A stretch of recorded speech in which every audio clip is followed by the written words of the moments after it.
Lacoste Dibi soit salué, champion. Ensemble, hein. Patrice Hauteville soit salué. Le juif, non, partagez la vidéo, invitez aux amis. Il y aura une intervention de taille sur ce direct là. Ok, donc je vous demande de partager, d'inviter vos amis. On va parler un peu aux démobilisés. On va parler un peu au pouvoir en place. Et puis on va parler aussi au peuple de Côte d'Ivoire. Partagez, invitez vos amis. Voilà, nous on sera fatigués quand nous allons gagner cette lutte.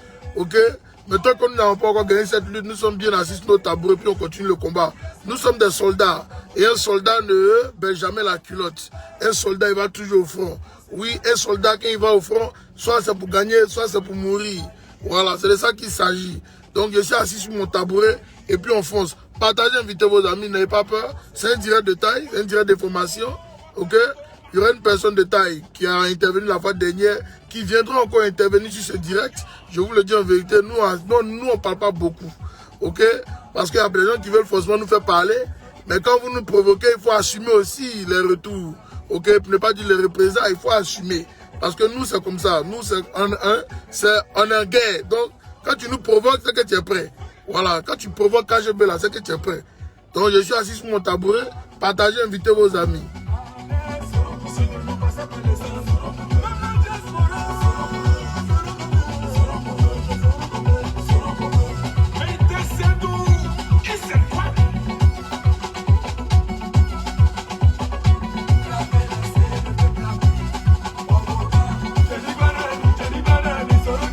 Marie Sabi soit saluée. Bonsoir à vous tous. Partagez, invitez. S'il vous plaît. Partagez, invitez. Mettez le cœur de KGB à son poste.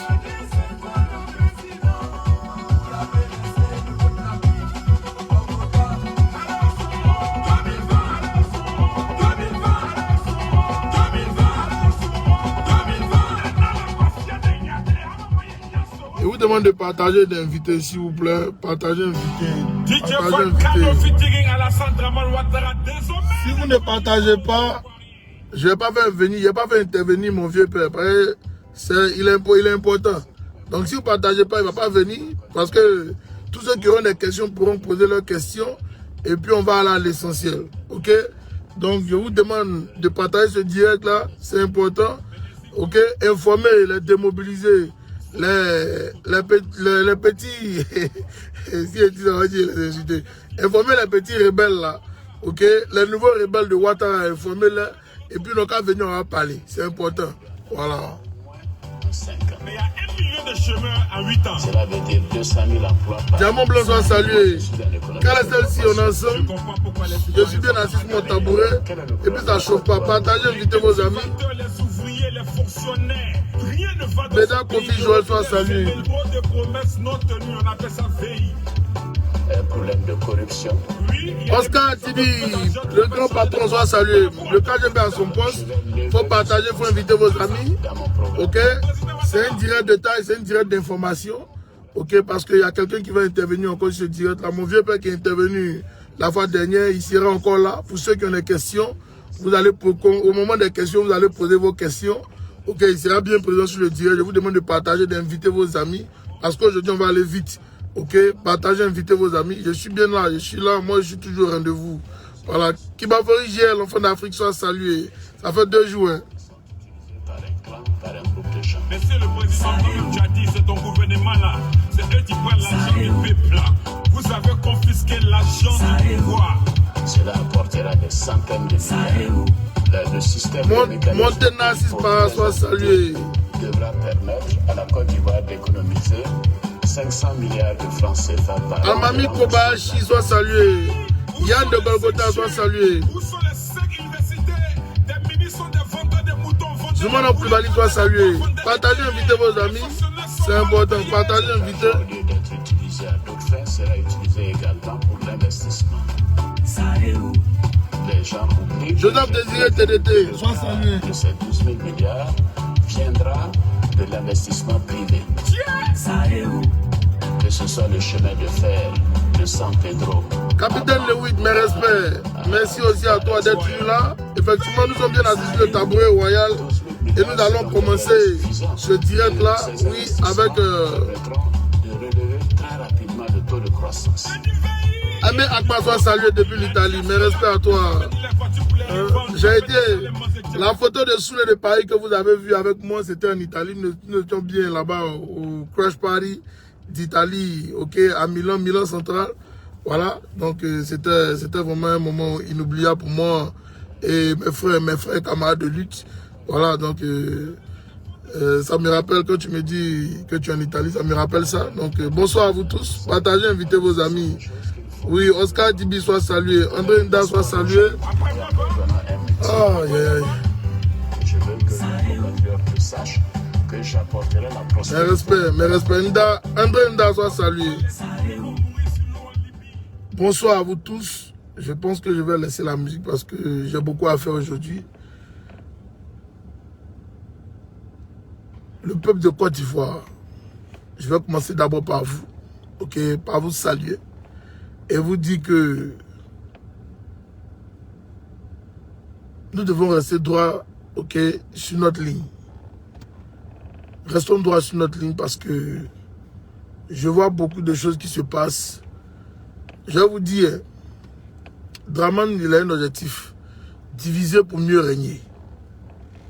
Ok, Israël Sopoudé soit salué, Sami Jean-Baptiste soit salué, Fulgence Kie soit salué. Ok, Hassan Dama Ouattara a un objectif, diviser pour mieux régner les Ivoiriens. Ok, alors moi j'aimerais vous dire à vous tous, qui me fait toujours l'honneur d'être sur mes directs, ok, de ne pas rentrer dans la marmaille. Ok, ne rentrez pas dans la marmaille. Parce que l'objectif, Ibé de Londres soit salué, Assoa, Koutou soit salué. Ok, Magib, Gwem soit salué. Ok. Alors, Président, comment tu vas? Ça va très bien. Moi, j'ai une question à te poser là. Je vais aller vite parce que je suis en direct là. Alors, quand vous êtes allé chez le président Bédié, j'ai vu que tu as fait un post où tu as dit qu'ils n'ont pas voulu que la presse intervienne. Ok. Ok. D'accord. Mais ceux qui étaient sur le terrain, ils disent quoi? Ok, d'accord. D'accord, il n'y a pas de souci. Ok, donc je te reviens dans tout à l'heure. Ok. Alors, désolé, hein, je l'appelais en fait pour prendre certaines informations. Donc, alors, je voulais demander au peuple de Côte d'Ivoire vraiment de rester debout. Oui, parce que la vieille classe politique en Côte d'Ivoire, nous sommes fatigués de ça. Oui, la vieille classe politique en Côte d'Ivoire, nous sommes fatigués d'eux. Nous sommes fatigués d'eux. Parce que si vous saviez que vous allez aller, d'après vous-même, dialoguer avec Draman, pourquoi avez-vous accepté que nous on se lance de cette bataille-là, jusqu'à, on a presque 200 mois maintenant, et vous voulez venir nous dire qu'il faut qu'on aille dialoguer avec Draman. Non, on ne va pas dialoguer avec quelqu'un. Draman a violé notre constitution, il faut qu'il dégage. C'est tout ce que nous on a demandé. Le reste, ça ne nous intéresse pas.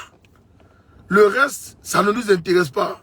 Si vous êtes en train de régler vos affaires de cul sale, d'affaires de poste ministériel, d'affaires de quoi, député ou bien mairia, nous on n'est pas dedans. On ne se sent aucunement concerné par ce pouvoir qui est en place en Côte d'Ivoire. Ça, il faut qu'on soit clair là-dessus, avec vous, le peuple de Côte d'Ivoire, et avec ces différents responsables politiques, ces vieux là. Nous on est fatigués d'eux. On est fatigués de vous. Parce que vous nous fatiguez. C'est à cause de vous. C'est à cause de vous que ce monsieur-là, aujourd'hui, est en train de semer la terreur en Côte d'Ivoire. C'est à cause de vous. C'est vous les mêmes. Partout où vous passez, vous mettez la désolation là-bas. C'est vous les mêmes qui êtes en train de nous foutre la merde dans cette lutte-là. C'est encore vous qui continuez de vouloir nous mettre des bâtons dans les roues. La jeunesse de Côte d'Ivoire, nous sommes fatigués. Ok? Nous, on est fatigués. Nous, on va prendre nos responsabilités. Ok?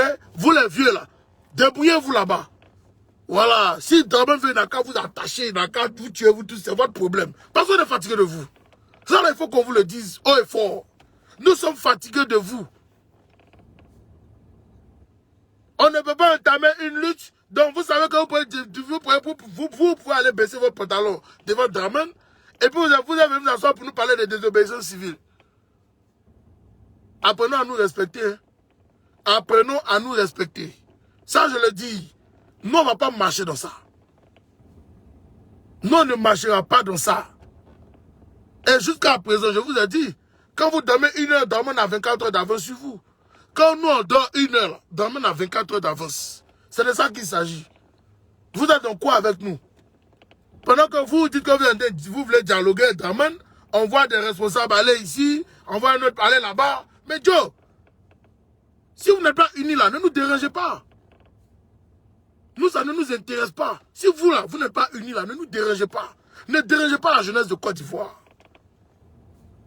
Ne nous dérangez pas. Laissez-nous faire notre combat constitutionnel. Nous devons remettre les pendules à l'heure en Côte d'Ivoire et nous allons y arriver. Si c'est sans vous, ça c'est sans vous aussi. Si ça sera sans vous, ça sera sans vous.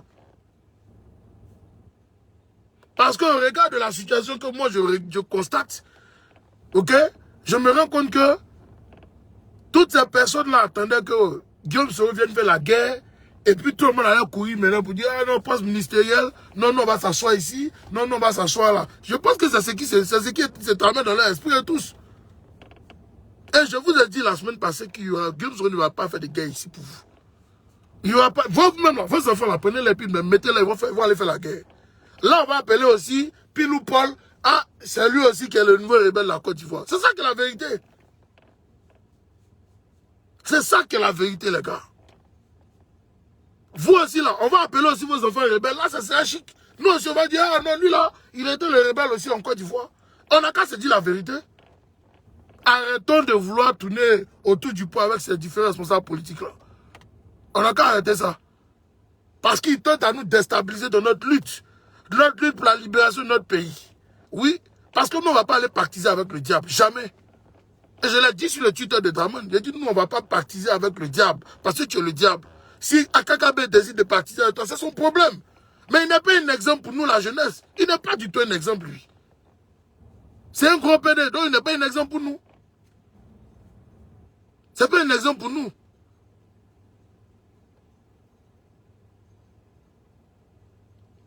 Non, mais voyez un vieux gaillard, un joli garçon, sans produit gagné, s'est levé là et puis aller sur Kakabe. Il va m'apporter quoi?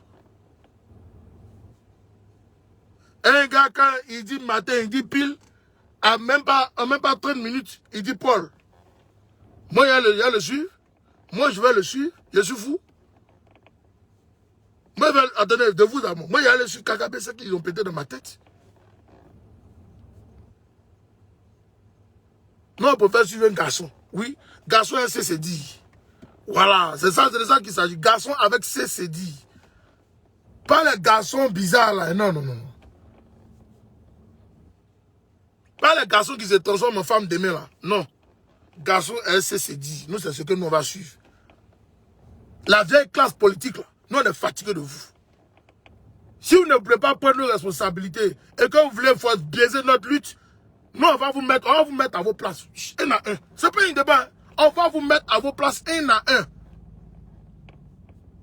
On va mettre à vos places un à un. Non, tantôt c'est coup de fil ici. Non, celui là appelé le Premier ministre ici. Tantôt c'est deux voyous là qui se lèvent là. Oh non, on est parti de côté du Premier ministre. Tantôt c'est le vieux. Non, le Ouattara m'a appelé, on va au dialogue. Il n'y a pas de dialogue ici à Ouattara.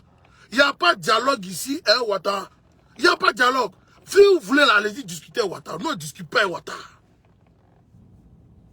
Non, on ne discute pas à lui. Avant d'abord, Ouattara n'a qu'à venir rendre sa lettre. Il n'a qu'à venir dire aux Ivoiriens que, ah, vraiment, avec tout ce qui s'est passé là, je me retire. Et puis maintenant, on va s'asseoir, maintenant on va discuter. C'est de ça qu'il s'agit. C'est tout ce que nous on demande, ok, au peuple de Côte d'Ivoire. On demande à Ouattara d'agir de cette manière-là. Mais tant que Ouattara ne va pas agir de cette manière-là, la Côte d'Ivoire, lui, serait ingouvernable. Nous, on le dit, c'est au haut et fort. Parce que la politique aussi, c'est aussi la constance. Oui, La politique, c'est aussi la constance. Il faut qu'on arrête les hum. On est fatigué de ça. Si Ouattara veut dialoguer à nous, n'a qu'à aller revenir près de 200 morts, et puis maintenant on va aller dialoguer à lui. Allez, dis ça à Draman. Ok?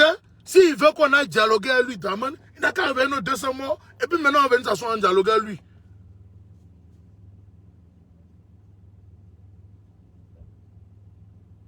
Parce que quand vous voyez à la télévision en train de rire sur la mort des Ivoiriens, nous avons mal au cœur. Nous, les jeunes de Côte d'Ivoire, nous avons mal. Vous ne pouvez pas aller matin, venir nous dire, tenir des discours guerriers devant nous, comme un à Montano, et dès le soir, allez vous asseoir là. Non, il faut aller discuter. Donc vous avez peur. Afin que ça a été garçon, il a dit, il n'a pas peur d'aller en prison. Est-ce qu'il n'est pas en prison aujourd'hui? Est-ce que Afin Guessin n'est pas en prison? Il a dit pour lui. Gikawa a parlé aussi, non? Gikawa n'est pas en prison. C'est ça qu'on appelle les garçons. Et ils s'assument. Vous les autres là, vous avez pris la poudre d'escampette. On ne les entend même plus parler. On ne les entend plus parler. On ne les entend plus parler. On ne les entend plus parler. Ils sont devenus muets.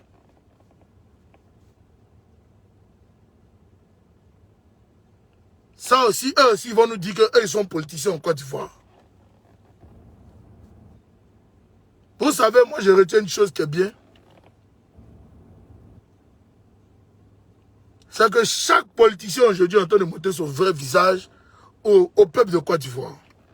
Les politiciens de Côte d'Ivoire, vous êtes en train de montrer votre vrai visage à cette jeunesse-là consciente. Oui. Et chacun va vous regarder maintenant avec ses gros yeux. Quand vous allez parler, les gens vont dire, laissez-nous en paix. Parce que qu'il s'agissait d'être garçon, là, vous avez refusé de prendre vos responsabilités. Vous avez refusé de prendre vos responsabilités. Vous avez préféré baisser la culotte et puis laisser l'autre vous enculer. Nous ne sommes pas des PD. Mon frère Ange Lacoste Dibi n'est pas un PD. Mon frère Dibi Patron n'est pas un PD. C'est un garçon. Oui, c'est un garçon. Et ils disent non. Non, c'est non. On ne marchera pas dans cette marmaille-là. On ne marchera pas là-dedans. Nous sommes fatigués de la marmaille en Côte d'Ivoire. Les Ivoiriens ont besoin de bonheur. Les Ivoiriens ont besoin de stabilité. Les Ivoiriens ont besoin de paix. Nous ne pouvons plus accepter tout ce qui est en train de se passer dans notre pays, la Côte d'Ivoire. Assane Damo Ouattara a fait 2 mandats, qui prennent ses bagages et ses clics et ses claques et qui dégagent du pouvoir d'État. C'est tout ce que nous on l'a demandé. Il a organisé à lui ses élections. Ce n'est pas les élections de la Côte d'Ivoire qu'il a organisé. Il a organisé à lui ses élections. On l'a déclaré vainqueur à 7% du scrutin. Ça, c'est un président qui va diriger toute la Côte d'Ivoire. C'est un président, entre vous et moi, qui pourra diriger la Côte d'Ivoire demain? Je ne pense pas. Je ne pense pas. Un président matin, midi, soir, qui est en train d'arrêter, faire des arrestations arbitraires au sein de l'armée de Côte d'Ivoire, je ne pense pas qu'il pourra diriger la Côte d'Ivoire. Un président qui a décidé de refuser de donner cette liberté au peuple de Côte d'Ivoire, je ne pense pas qu'il pourra diriger la Côte d'Ivoire. Je ne pense pas. Apprenons à nous assumer. Soit on est dans la CNT, le Conseil national de transition, soit nous ne sommes pas dedans. Soit on est dans la CNT, soit on n'est pas dedans.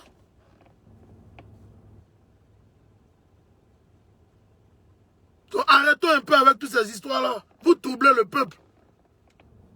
Le combat, on était bien lancé. On était bien parti. Mais à cause de vos histoires à la va t'asseoir, vos histoires à la con, les jeunes ont commencé à se rétracter. Mais ils sont très fâchés contre vous. Moi, je vous le dis en vérité. Ils sont très fâchés contre vous tous. Très fâchés. Ils sont très révoltés même en plus. Très révoltés contre vous. Très révoltés.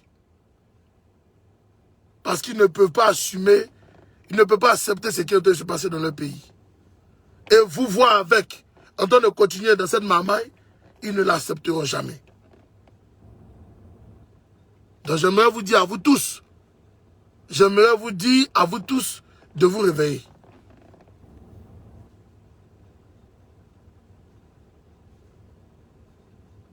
J'aimerais dire à vous tous de vous réveiller. Parce qu'à l'allure ou le gouvernail, ok, que vous voulez faire emprunter au peuple en train de partir, le peuple ne vous suivra pas dans ce gouvernail-là. Le peuple ne vous suivra pas. Moi, je vous le dis, hein, à vous de vous ressaisir dès maintenant. Voilà pourquoi je suis un des jeunes de Côte d'Ivoire. La désobéissance civile est toujours marche. La désobéissance est toujours marche. Et nous n'allons pas baisser la culotte jusqu'à ce que Dramane descende de son piédestal. Les gens peuvent dire ce qu'ils veulent. Mais tant que nous sommes déterminés, nous allons y arriver. Oui. Tant que nous sommes déterminés, nous allons y arriver. L'objectif de Dramane, c'est diviser pour mieux régner. Diviser les Ivoiriens pour mieux régner. Et il connaît bien son travail. Il connaît très bien son travail.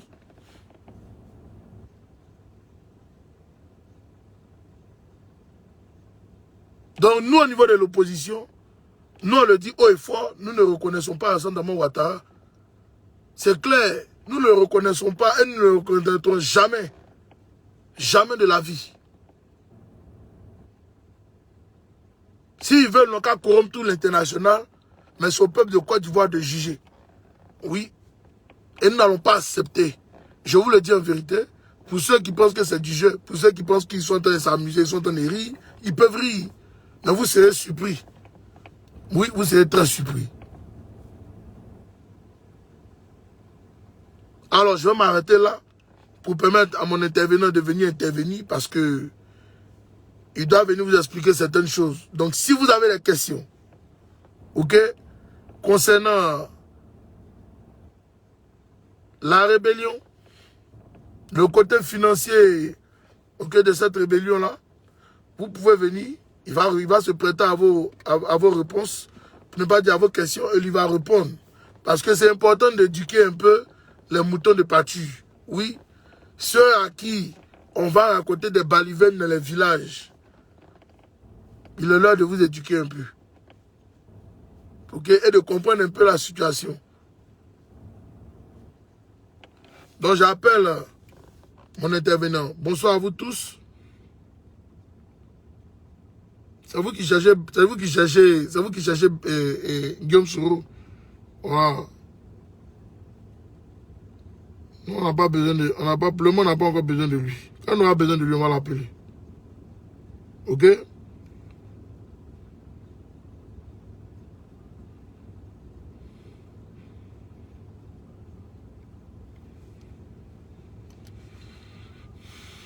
Donnez-moi une seconde, hein, je vais rentrer la personne clé dans le système.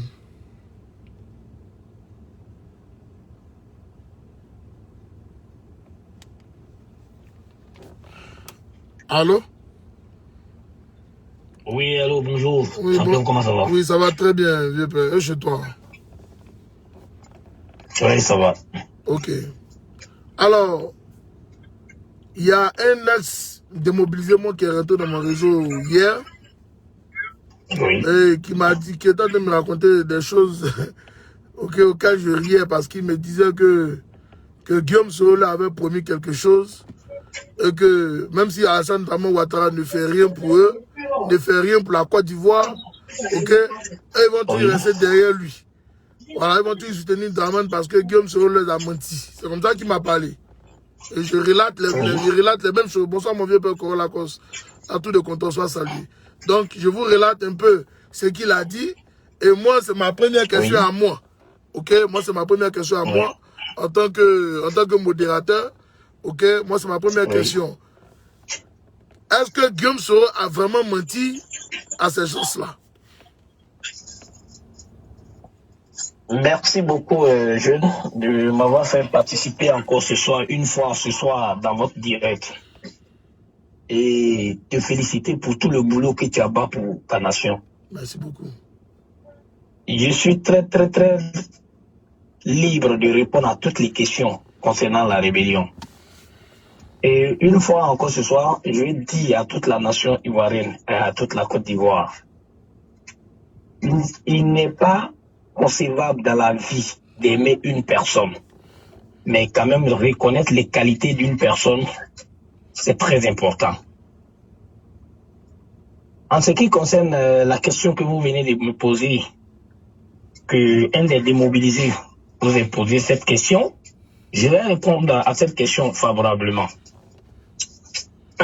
Dans un premier temps, en ce qui concerne la rébellion, toutes les vidéos sont sur YouTube et tout le monde peut aller sur YouTube ou scotcher toutes les vidéos pour voir est-ce Guillaume Soro qui a recruté des gens pour la rébellion? Je peux répondre non. Guillaume Soro n'a jamais appelé un jeune de la Côte d'Ivoire à venir l'aider à faire une rébellion. Guillaume Soro s'est retrouvé dans même cette rébellion comme tout le monde.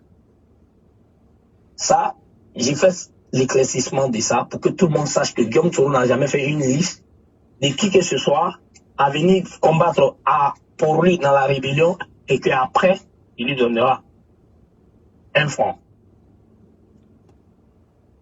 Maintenant, pour répondre à la question de mobilité, après l'assaut final de 2010, Guillaume Soro était le premier ministre d'Alassane Ouattara, en même temps ministre de la Défense. Toute la Côte d'Ivoire est témoin que quand le président Ouattara a pris fonction, il était souhaité qu'il y ait la réconciliation. Alors, le président Ouattara avait mis la CVDR en place, qui avait fini de faire son travail, dont le résultat n'est connu de personne aujourd'hui. Le président Ouattara ensuite avait délégué une cellule spéciale pour les démobiliser, qui avait son siège aux 2 plateaux non loin de la maison de Kablan Dinkan. Les démobilisés étaient des jeunes combattants, des ex-combattants qui devaient retourner à la vie civile. Alors, il y avait débouché de l'argent pour pouvoir pallier à la formation de ces jeunes gens et de les mettre au service civil. La personne qui a été choisie pour gérer cette cellule est encore vivante et aujourd'hui conseiller spécial du président Ouattara, Fidel Sarasoro. Si les démobilisés doivent poser la question de savoir si Guillaume Soro les a trompés ou bien les a fait une promesse, qu'ils aillent poser la question au président Ouattara lui-même ou à la personne qui a été chargée de cette cellule qui s'appelle Fidel Sarasoro, qui existe jusqu'à aujourd'hui, qui est conseiller spécial d'Alassane Ouattara jusqu'à l'heure. Fidel Sarasoro est vivant, il n'est pas mort. L'argent a été décaissé, donné à Fidel Sarasoro pour pouvoir faire la formation de ces jeunes gens et les mettre à la vie civile. Aucun sou n'a été déversé sur le compte de Guillaume Soro. Guillaume Soro n'a reçu 6 francs de personnes pour pouvoir rémunérer un démobilisé ou un ex-combattant. Ça doit être clair pour tout le monde, une bonne fois pour toutes. Le président Ouattara est vivant. Aujourd'hui, Guillaume Soro, la tête de Guillaume Soro est mise à prix aujourd'hui. On accuse Guillaume Soro aujourd'hui pour l'achat d'un appartement ou d'une maison dont le président Gbagbo lui avait remis en tant que premier ministre. Le président Guillaume Soro avait une conférence à Paris où il avait dit que sa tête était mise à prix et qu'il fallait, sa vie était passée au scanner pour pouvoir l'accuser. Si Guillaume Soro avait reçu de l'argent pour voir les ex-combattants, et aujourd'hui les ex-combattants c'est plein qui n'ont pas été dédommagés, mais ça serait facile pour le président Ouattara de pouvoir accuser Guillaume Soro aujourd'hui en tant que président de la République. Et ça n'a pas été le cas. Donc les démobilisés savent très bien que Guillaume Soro n'a pas reçu 5 francs. Que ces jeunes gens quittent dans l'émotion. Ils sont animés par certaines personnes dont je ne citerai pas les noms ici pour les faire plaisir, qui demandent à ces jeunes gens chaque fois de faire des manifestations pour dire que c'est Guillaume Soro qui a reçu de l'argent pour pouvoir les démobiliser, ou c'est Guillaume Soro qui les a fait venir dans la rébellion et après les promettre de l'argent. Ça n'a jamais été le cas. Guillaume Soro n'a promis à personne et Guillaume Soro n'a reçu 5 francs de personnes pour pouvoir dédommager qui que ce soit. C'est Fidel Sarasoro qui a été opté à ce poste et c'est Fidel Sarasoro qui a reçu ces millions ou ces milliards pour pouvoir dédommager tous ces jeunes gens et les remettre à la vie civile. Il fallait les former et les remettre à la vie civile. Et ça doit être clair pour tout le monde. Guillaume Soro ne doit à personne. Ok, moi, il y a une question. Oui. On dit en 2010, ok, non, 2011, pardon, quand il était l'heure de la libération d'Abidjan, pour ne pas dire de la Côte d'Ivoire, il y avait, comment on appelle ça, le président Ouattara voulait faire venir des mercenaires parce qu'il n'avait pas trop confiance aux anciens, ne pas dire aux anciens, aux rebelles en ce moment. Donc le président Ouattara voulait faire payer des mercenaires pour venir. Guillaume Soro lui a dit non. Nos jeunes sont prêts, ok, pour affronter, ok, tout ça. Donc au lieu de payer l'argent des mercenaires, au lieu de prendre l'argent pour aller payer des mercenaires, cet argent-là, moi je préfère que vous preniez cet argent-là et quand nous allons gagner cette lutte, vous pourrez donner cet argent-là aux jeunes, ok, qui auront combattu. C'est d'où là on parle d'une histoire de 18 millions plus maisons à chaque démobilisé. On veut en savoir plus sur cette affaire, si d'aventure elle est réelle. Si elle est réelle, nous on veut en savoir plus. Voilà. Et puis j'aimerais dire à tout le public que ceux qui ont des questions, vous pourrez les poser maintenant, ok? Et il va se faire le plaisir de vous répondre. Ceux qui ont des questions, posez-les, écrivez vos questions là, ok? Je ne vais pas prendre d'appel concernant ça. C'est lui seul qui est en ligne en ce moment, ok? Et je veux que vous posez vos questions et vous aurez des réponses. Merci. Allons-y, mon vieux. Voilà. En ce qui concerne ce stade-là, il y a une précision de taille à faire. La promesse que le président Ouattara avait faite est dans 2 donnes. La première précision est que les 8400 soldats qui étaient des soldats de la rébellion ont été promis à chacun 18 millions plus une villa après l'assaut final. En ce qui concerne les démobilisés, Guillaume Soro n'a envoyé personne. Quand Guillaume Soro a fait une réunion avec son état-major,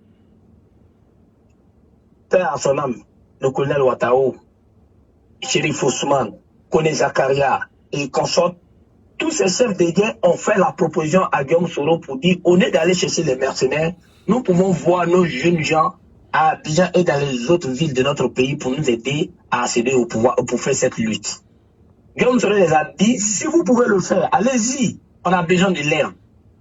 Ils sont allés coopter ces jeunes gens, ces chefs de guerre. Et après la guerre, la liste qu'ils ont fait, ils ont déposé ces listes auprès du président de la République. Il se croit bien que le président a reçu ces listes. Il a même dédommagé d'autres de façon officieuse et de façon officielle aussi. Beaucoup ont reçu de l'argent. Et c'est pour ces jeunes gens-là, je dis bien 50% de ces jeunes gens-là se retrouvent parmi les démobilisés aujourd'hui. Et je précise, ce sont ces mêmes démobilisés qu'il fallait former pour les mettre à la vie civile. D'autres ont eu la chance d'être dans l'armée, qui sont aujourd'hui au sein de l'armée. Et d'autres n'ont pas eu la chance par rapport à l'âge, et d'autres n'étaient pas ivoiriens non plus. Ils devaient maintenant faire une formation et puis aller à la vie civile. Et c'est le Fidel Sarasoro qui était chargé de démobiliser. Les vidéos sont encore récentes sur YouTube. Guillaume Soro n'a reçu 5 francs du président de la République, Alassane Ouattara, Dama Ouattara, pour dédommager qui que ce soit. Les chefs de guerre sont témoins. Ils peuvent les témoigner. Ils ont reçu de l'argent, chacun d'entre eux, en tant que comme-zone. Mais la preuve, je vous donne une précision de taille aujourd'hui. Si vous voyez aujourd'hui les comme-zones sont un peu résistants de pouvoir attaquer le pouvoir de Ouattara, Vous croyez que c'est quoi? C'est parce qu'ils ont reçu du bon pastole. Mais dit que Guillaume Soro avait fait une promesse à ces jeunes gens. Mais qu'ils sortent une vidéo où ils sont assis avec Guillaume Soro, ou bien des audios, où Guillaume Soro les a dit que venez faire la guerre pour moi, ou bien venez nous aider dans la rébellion, et après la guerre, je ferai tout possible pour vous rémunérer. Ça n'existe pas. Tous ceux qui se plaignent aujourd'hui d'être démobilisés, qui n'ont réussi, qui ont été déçus par Guillaume Soro, ont été montés des pièces. J'avais dit que j'allais pas faire le plaisir de citer le nom de certains ici, mais je peux vous dire, ce travail est fait aujourd'hui par le barbouze Ahmed Bakayoko, qui est à la base, qui a la manœuvre de pousser tous ces jeunes gens toujours à dire que c'est Guillaume Soro qui les avait fait des promesses. Ça fait partie de la stratégie du RHDP. Guillaume Soro n'a promis 5 francs à personne et tout le monde sait que Guillaume Soro n'a pas été président de la République. Et on n'a pas fait la guerre pour Guillaume Soro. Nous avons fait la guerre pour Alassane Dramane Ouattara. Et c'est Ouattara qui était président de la République. Si quelqu'un devait rémunérer quelqu'un, c'est le président Ouattara qui était censé rémunérer tous ceux qui ont fait la guerre pour lui. La preuve, quand les jeunes gens ont réclamé l'argent récemment, les 8400, qui les a reçus au palais? Est-ce Guillaume Soro ou Alassane Ouattara? Donc pour vous dire que toutes ces précisions que je donne aujourd'hui, Guillaume Soro n'a promis à personne. Il ne doit à personne. Et il n'a jamais dit à quiconque de faire la guerre pour lui. Certes, les chefs de guerre sont allés à la compte de la jeunesse pour pouvoir les aider. Et ce sont ces mêmes jeunesses-là, d'autres aujourd'hui, des petits syndicats, aujourd'hui des microbes, des anciens prisonniers qu'on fait sortir de la prison aujourd'hui et on les donne les machettes pour mater notre population aujourd'hui. Ahmed Bakayoko en sait, il a la manœuvre. C'est le même ministre farfelu qui donne des ordres aux jeunes gens de dire toujours que c'est Guillaume Soro qui les doit. C'est ça la vraie vérité. Sinon, Guillaume Soro ne doit à personne. Merci. Alors, il y a une question ici. Il y a quelqu'un qui a demandé, il s'appelle Jean Daniel, il a demandé qui a financé la rébellion. Kadhafi a-t-il financé la rébellion? C'est sa question. Il veut savoir. Il y a un autre aussi qui a dit, il y a un autre qui dit qu'on a reçu 800 000 le père. Voilà. Donc, ceux qui ont des questions, posez vos questions. Ok? Posez vos questions. En ce qui concerne la première question, je vais répondre, mais je vais prendre la deuxième question qui est très importante. L'élément qui a parlé de 800 000, effectivement, il est dans l'ordre. Les démobilisés étaient censés toucher chacun au minimum 2 500 000 francs. À ce que je sais, le président Ouattara avait dit à Fidel Sarasoro de recevoir les éléments, les former et les remettre 2 500 000 pour pouvoir faire des affaires.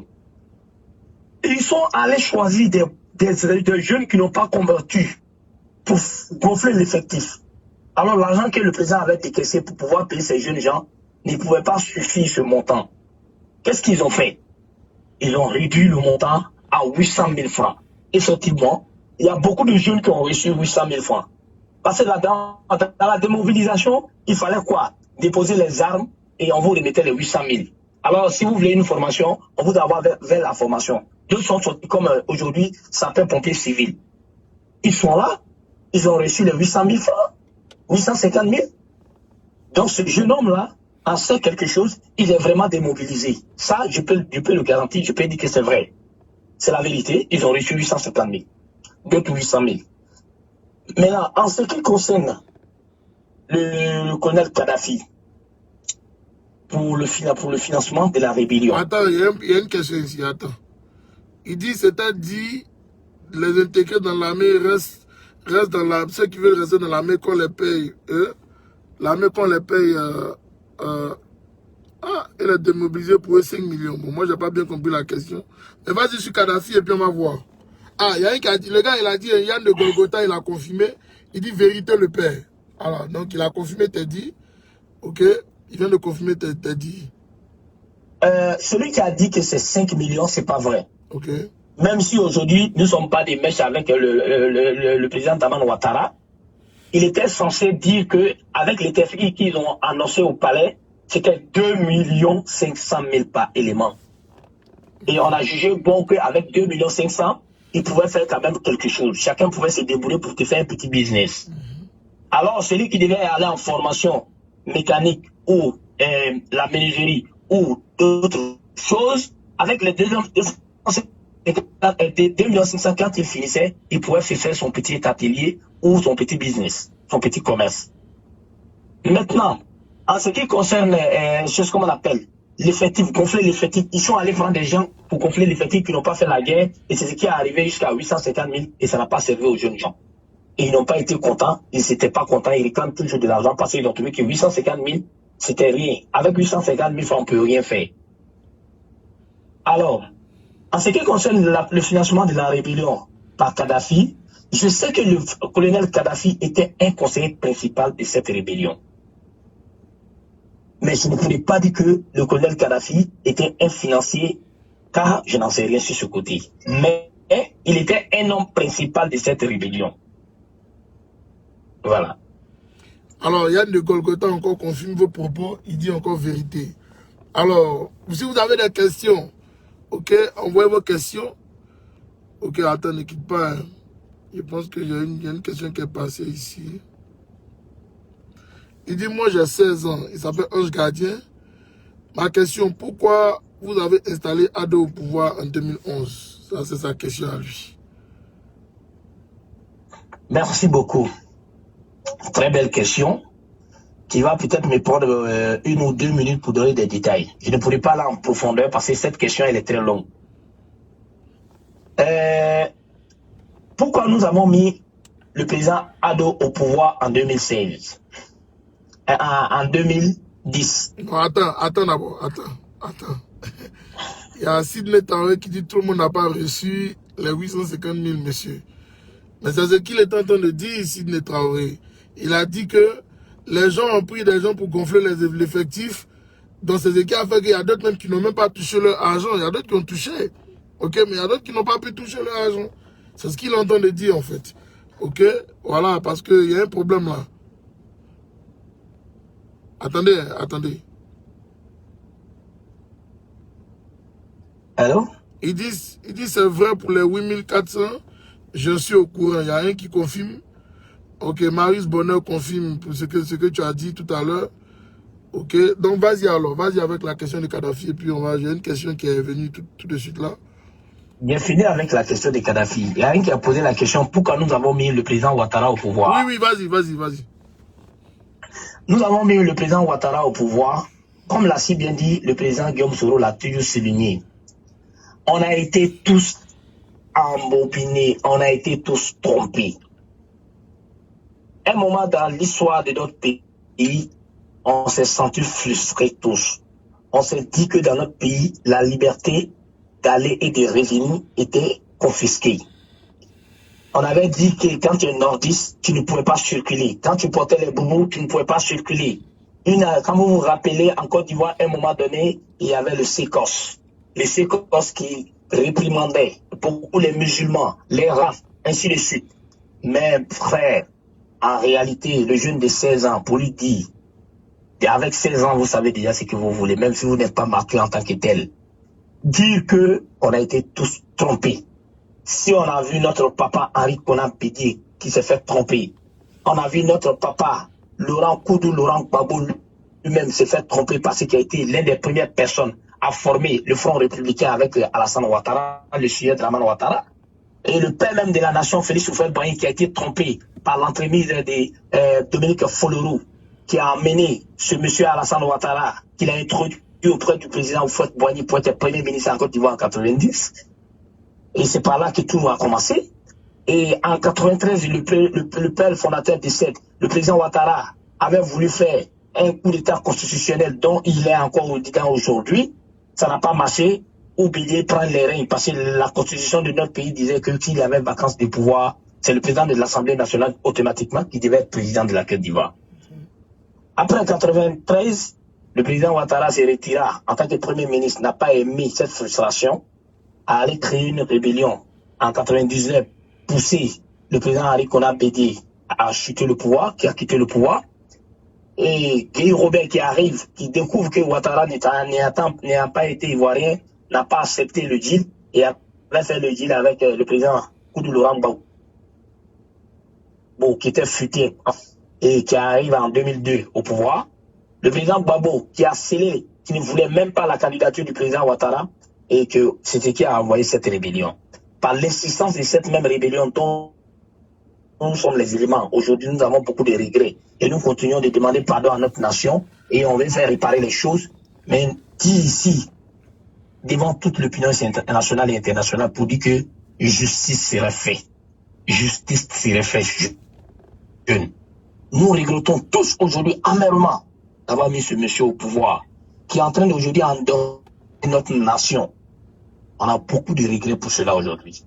Et c'est tout ce que je peux te dire. Et tout ce que je peux dire devant tout l'auditeur pour dire que le président Ouattara, dans sa marmaille, a beaucoup réussi. Qui a été appuyé par l'opinion internationale, surtout la France. Nous nous réveillons aujourd'hui. On trouve qu'il est un peu tard, mais il n'est jamais trop tard pour bien faire. Si, avec le Dieu d'Abraham et d'Isaac, je suis sûr qu'un jour, justice serait faite. Alors, tu as beaucoup de questions qui viennent. Tu as beaucoup de questions qui viennent. Il y a une question qui vient de Conan Ethan. Il dit, moi, ma question est que pourquoi les démobilisés gardent toujours Hassan au pouvoir et regardent les miliciens de Sobroko nous tuer. Ok. Ok. Il y a un autre qui dit, vous combattez Alassane, pourquoi est-ce que vous le combattez si vous l'avez installé en 2011? Ok. Ok. Ok, il y a un qui dit... Il y a le frère Yann encore qui est revenu, c'est lui qui te soutient apparemment. Il dit, ils ont donné nos matricules aux innocents, le père, et nous mettent à la vie civile. Alors, lui, il n'a pas posé la question, mais il a dit quelque chose qui, lui, l'a beaucoup dérangé. Il y a un qui a demandé, qui a gagné les élections en 2010. Ok. Ok, bon, allons-y, je pense qu'on va évoluer. Il y a d'autres questions qui Pour sont la première question, qui a demandé, la première question, vous avez dit, répète-moi. Attends. Il a parlé de les démobilisés gardent toujours Alassane au pouvoir et regarde ces miliciens de Sobroko.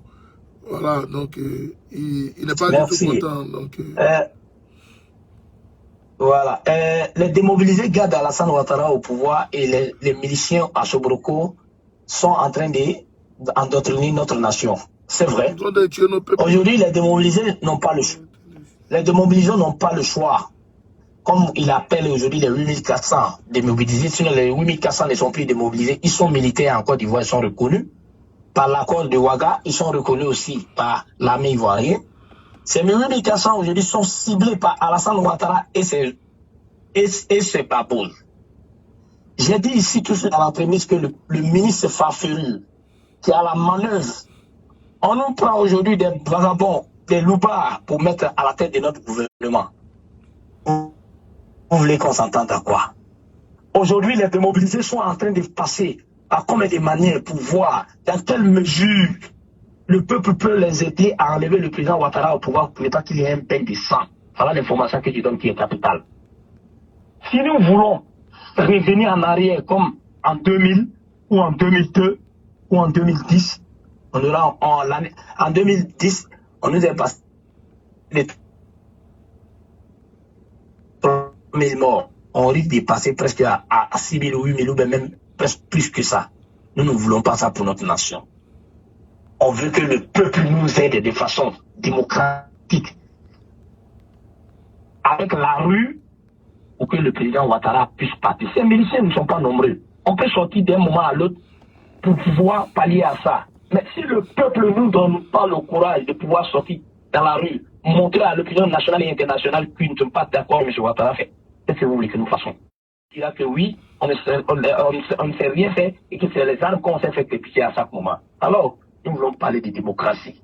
C'est pourquoi on demande à toute la nation, je profite de ton antenne, pour dire à celui qui a posé cette question, de participer avec nous à la libération de notre pays. C'est ce que je peux donner comme réponse. Ok. La deuxième question.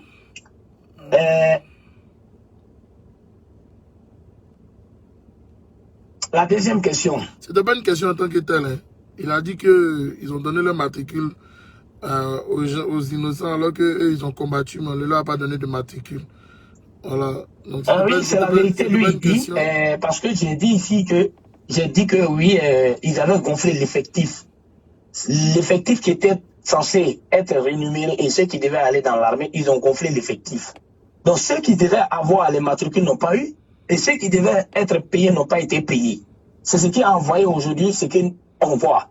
Alors la faute n'est pas à Guillaume Soro. La faute c'est à qui? Fidel Sarasoro. La faute c'est à qui? À Ouattara, sa communication. La faute c'est à qui? C'est à la primature. Parce que Guillaume Soro n'a fait que quelques temps seulement à la primature, et après il s'est retrouvé à l'Assemblée nationale. Guillaume Soro n'avait plus de directives à donner au gouvernement. Après Guillaume Soro, le PDCI a pris la place du Premier ministre. D'abord, c'était au départ le ministre Tablan Dinkan, après Aoussou Jano, et après, ça qui a suivi. Donc, ça a été Aoussou Jano d'abord, avant Tablan Dinkan. C'était Aoussou d'abord. Voilà. Avant Dinkan. Voilà. Donc, voilà. Vous voyez que Guillaume Soro est parti de la partie tôt et qu'il n'avait plus le temps de pouvoir suivre tout ça. Si les démobilisés doivent poser des questions, c'est à Fidel Sarasoro qui était censé les dédommager tous. Ils ont pris des matricules pour donner à des gens qui n'ont pas combattu. Ils ont pris de l'argent pour donner à d'autres qui n'ont pas combattu. Maintenant, qu'est-ce que vous voulez que nous on fasse? On n'a pas le choix. C'est eux. C'est à eux qu'on a remis. On ne peut pas aller faire du travail à leur place. On les a fait confiance. Ils n'ont pas voulu travailler comme il se doit. Ils ont fait à leur manière. Attends, les questions sont beaucoup. Voilà. Non, faut réduire ton temps de parole. Les questions sont beaucoup. Hein. Alors, il y a un qui demande, Joseph Désiré TTD. Bonsoir, moi je voudrais savoir ce qui avait été décidé des grades des Comzones à Makoussis quand la crise post-électorale allait prendre fin. Et pourquoi sont-ils encore plus écoutés que les vrais soldats qui... Ah, on a perdu le réseau, attendez. Allô? Ouais, je suis là. Voilà. Et oui, allô, je suis là. Il a dit, je voudrais savoir ce qui avait été décidé des grades de Comzone à Makoussis quand la crise post-électorale allait prendre fin, et pourquoi sont-ils encore les plus écoutés que les vrais soldats qui sont allés à l'école pour mériter leur grade? Voilà, bon, là, ça c'est une question. Hein. Bon, moi, je sais pas ce que moi j'ai dit à ça. Maintenant, il y a la deuxième question. Il y a un qui dit, attends, il y a un qui dit, mais faut être bref parce qu'il y a beaucoup de questions là. Ok, il y a un qui dit, pourquoi ce débat aujourd'hui, il remuer le couteau dans la plaie pour ceux qui ont perdu les parents pendant cette crise? C'est un débat pour résoudre le problème le problème de qui? Ah, moi, j'ai pas bien compris. En face, bon, là, j'ai pas bien compris la question. Ok, il y a un qui demande qui est le responsable du coup d'État contre Bédié et pourquoi. Ok, je vais répondre à la première question. Attends. La première question, l'accord de Ouattara. Vas-y. Oui, vas-y. Ah, il y a un qui demande ici pourquoi les Comzones ont abandonné Soro aujourd'hui. Ah, ça c'est compliqué. Ok, l'accord de Ouagadougou. L'accord de Ouagadougou a été bien spécifié. Il a dit l'accord de Lina Makoussis. Il a dit Lina Makoussis. Ouais, bon. Oui, l'accord de Ouagadougou fait partie de l'accord de Lina Makoussis. Effectivement. Voilà. Parce que c'est un des démembrements de l'accord de Lina Makoussis. C'est un des démembrements de l'accord de Lina Makoussis qui est l'accord de Ouagadougou. Il y a eu Pretoria, il y a eu Kléber, il y a eu tout ça. Mais la première accord a été scellé à Makoussis. C'est Makoussis qui a fait naissance à Ouaga. Il a été censé que tous les chefs de guerre devaient être intégrés dans l'armée. Preuve. Tous les chefs de guerre aujourd'hui qu'on prône en Côte d'Ivoire comme les chefs rebelles étaient tous d'abord militaires. Ça, il n'y a pas de débat dessus. Aucun chef de guerre de la rébellion de Côte d'Ivoire n'a été chef de guerre qui n'est pas militaire. Ça n'existe pas. Ils ont été tous militaires. Peut-être qu'on peut quand même les reprocher quelque part pour dire qu'au moment qu'ils partaient dans la rébellion, ils n'avaient pas des grades élevés jusqu'à ce niveau aujourd'hui. Mais écoutez, donc, quand nous sommes en guerre ou quand vous allez à une rébellion et qu'il y a des accords, il faut quand même accepter, on fait des concessions. Ce sont ces concessions qui ont arrivé à donner aujourd'hui ce genre de faveur pour élever la trappe de ces comme aujourd'hui que vous voyez dans la rébellion, dans l'armée. Mais aujourd'hui, vous demandez pourquoi ils sont dans l'armée, ils sont plus écoutés que ceux qui sont là à l'école. Vous devez poser la question au chef de l'État. Je ne peux pas répondre à cette question. Parce que le chef de l'État, mettez-vous à sa place. C'est ceux-là qui l'ont aidé à venir au pouvoir. Mais vous, comment vous voulez qu'il aille écouter ceux qui sont à l'école, qui ne sont pas de son bord, et que c'est ceux qui sont de son bord qui l'ont envoyé au pouvoir, qui sont venus même s'ils ne sont pas là à l'école. Mettez-vous à sa place. La question, elle est là. La réponse, elle est simple. Voilà ce que je peux répondre à cela. Maintenant, il y a un qui a posé une question très pertinente pour dire que oui, pourquoi aujourd'hui les chefs de guerre ont abandonné Guillaume Soro. Je peux vous rassurer de dire à ce dernier que les chefs de guerre, aucun chef de guerre n'a abandonné Guillaume Soro. Ils sont dans une contrainte de vie ou de mort. Ils n'ont pas le choix.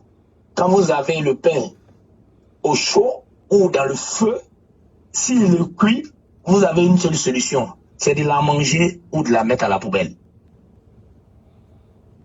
Voilà la réponse. C'est de la manger ou de la mettre à la poubelle. Alors les chefs de guerre aujourd'hui ne peuvent se sentir à la cause de Guillaume Soro s'ils ne sont pas morts ou ils sont en prison. Donc qu'est-ce qu'il faut faire? Il faut s'arrêter sur un pied. Ils sont à la recherche de la libération totale de leur pays. Mais je ne pourrais pas dire ça à l'antenne parce que ça fait partie des stratégies. Mais ce que je peux vous dire, je vous rassure ici à l'antenne que aucun chef de guerre n'a lâché Guillaume Soro. Même le dernier des tops que vous pouvez imaginer pour dire qu'il a lâché Guillaume Soro n'a pas lâché Guillaume Soro. C'est secret d'État. Secret défense. Merci. Ah, c'est chaud ici. Ça va mal fort. Madou Côte d'Ivoire, merci. On va encore deux ou trois questions. Attends. Je vois les gens qui lisent les questions. Il y a d'autres qui ont envoyé des questions. C'est pas parce que... Alors, moi j'ai une question. Parce qu'apparemment les gens ne veulent pas poser la question.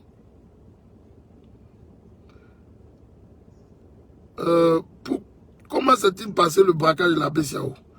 Moi je veux savoir. C'est important. Merci. Cette question, je la prends parce qu'il y a un de nos jeunes Ivoiriens qui a posé cette question aussi sur les réseaux sociaux pour dire que Guillaume Soro, le président Guillaume Soro avait fait une vidéo où il avait dit que le président Ouattara recevait de l'argent venant de lui, mais étant étudiant, comment il gagnait de l'argent. Et que lui, il ne sait pas, il veut savoir, est-ce Guillaume Soro qui a financé la rébellion de Ouattara? Très clair. Vous venez de poser une question qui est très pertinente aussi pour demander la casse de la BCAO. Vous voyez, on est très logique dans ce que nous disons. On amène tous des réponses et on met quiconque au défi pour nous envoyer des démentis. Aujourd'hui, Guillaume Soro est poursuivi pour l'achat d'une maison dont le président Koudou Laurent Gbagbo a acheté pour lui donner en tant que Premier ministre. Et que vous savez que dans tous les pays au monde, quand vous êtes Premier ministre, vous avez un budget de souveraineté. Mais si le président Ouattara n'est pas allé dans la rébellion pour aller prendre des accusations pour accuser le président Guillaume Soro, vous devez vous poser des questions. La casse de la BCAO, j'ai répondu à cette question à plusieurs fois, mais je vais la répondre aujourd'hui encore devant toute la Côte d'Ivoire sur ton antenne. Je dis et je répète, la casse de la BCAO, vous avez déjà dit ça une fois dans votre direct, pour dire que même une lance-roquette ne peut pas casser le coffre-fort de la banque BCAO. Et c'est clair, c'est la vérité. Vous pouvez demander tous les comptables au monde. Ils vous diront que même une lance-roquette ne peut pas casser le coffre-fort d'une banque, étant donné une grande banque qui est la BCAO. La banque BCAO, le code qui a été donné pour ouvrir le coffre, d'où vient le code? Guillaume Soro est-il économiste ou Guillaume Soro était étudiant? Qui était l'ancien directeur de la BCAO à Dakar? C'est bel et bien Alassane Ouattara. Qui a travaillé dans l'économie dont on dit vient de la FMI? C'est bel et bien Alassane Ouattara.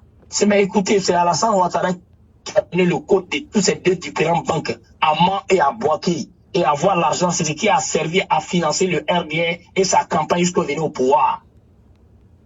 Aujourd'hui, j'ai dit cette vérité sur ton antenne. jeunes frères, pour que toute la Côte d'Ivoire sache une bonne fois pour toutes où l'argent est quitté pour financer le RDR et la campagne d'Alassane Ouattara. Toutes les recettes d'Alassane Ouattara qui ont été convergées dans toute la presse étaient assez faux. C'est du fake news.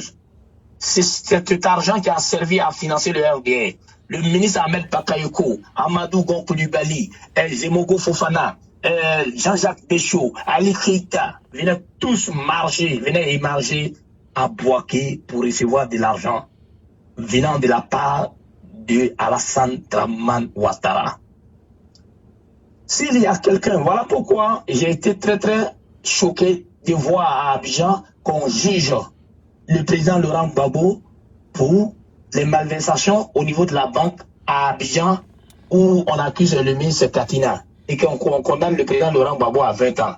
Mais celui qui a cassé 2 grandes banques de l'Afrique de l'Ouest, de la Banque centrale de l'Ouest à Mans et de la Banque centrale de l'Ouest à Bouaké, lui, il va être jugé à combien d'années? Donc, voilà la réponse. Guillaume Soro n'a jamais été un dévaliseur. Il a reçu des ordres et il a appliqué. Guillaume Soro a toujours dit que je suis un missionnaire. Et il est toujours un missionnaire. C'est la vérité. Ah, il y a un qui dit que... Bonsoir KGB, ma question est la suivante. Je reviens sur la mort du colonel Ouattara. Pourquoi on n'aurait pas dû faire une autopsie pour savoir la cause de sa mort? Il y a une autopsie qui a été faite sinon à Saint-Malia. Ici aux États-Unis, quand tu rentres dans un hôpital, on fait déjà les examens de sang. On fait déjà des examens de sang. Mais je vais laisser le vieux père parler. Vas-y, mon vieux père.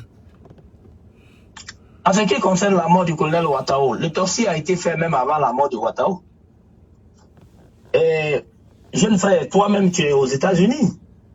Toutes les autorités européennes, que ce soit en Europe et les États-Unis d'Amérique, quand vous rentrez dans un hôpital et qu'on doit vous faire des soins, d'abord, quand vous arrivez, pour d'abord savoir même le mal de quoi vous souffrez, on vous fait d'abord des examens de sang, on vous fait des prises de sang, on vous fait passer dans tous les laboratoires, on vous fait des scanners, on vous fait des radios, on vous fait tout.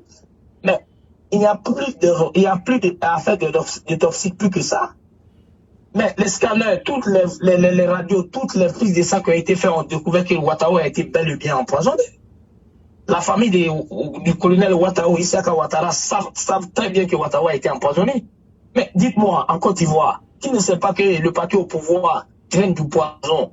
Qui ne le sait pas? Le ministre Tibi a été bel et bien empoisonné. La chancelière de l'ordre, elle a été empoisonnée, elle a été envoyée au Ghana pour aller extraire le poison dans son corps, mais elle n'arrive pas à tenir jusqu'au présent. Elle est là actuellement. Ça ne va pas. Mais tout le monde sait qu'ils empoisonnent. Le ministre Diakité qui vient de mourir a été bel et bien empoisonné. Il y a trop de preuves pour prouver aux jeunes gens. Le ministre Gossio qui est mort, qui était en son temps, le PCA du port, qui était le directeur du port, l'homme fort du président Laurent Gbagbo a été bel et bien empoisonné. Hein? Le ministre Bomboapré, à l'international, où il était, il a été bel et bien empoisonné. Le parti au pouvoir empoisonne, ce n'est pas aujourd'hui, ça n'a pas commencé aujourd'hui. Mais même Guillaume Soro a été empoisonné. Bala Keïta au Burkina a été bel et bien empoisonné. Et voilà. La famille d'Issaka Ouattara dit Ouattara sait bien que Ouattara a été empoisonné, mais il ne peut pas parler. Ils sont sur la menace du parti au pouvoir. Vous voulez qu'ils disent quoi? Le père de la nation aujourd'hui que nous avons, le président Henri Konan Bédié, a été mis dans un blocus, coupé de l'eau, coupé le courant sur lui, envoyé les lames d'atterrir, aller bombarder sa résidence. Et vous vous attendez encore du poison? C'est ça qui est plus mauvais, c'est le poison. Et le peuple ivoirien veut discuter avec ce pouvoir? Diante. Une question. On dit pourquoi Doumbia Major en veut tant à Soro?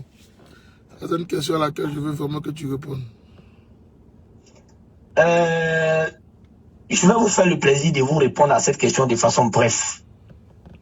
Vous savez, cette question, je n'avais pas envie de la répondre. On avait voulu d'abord accepter que la jeunesse passe au pouvoir avant qu'on réponde à cette question.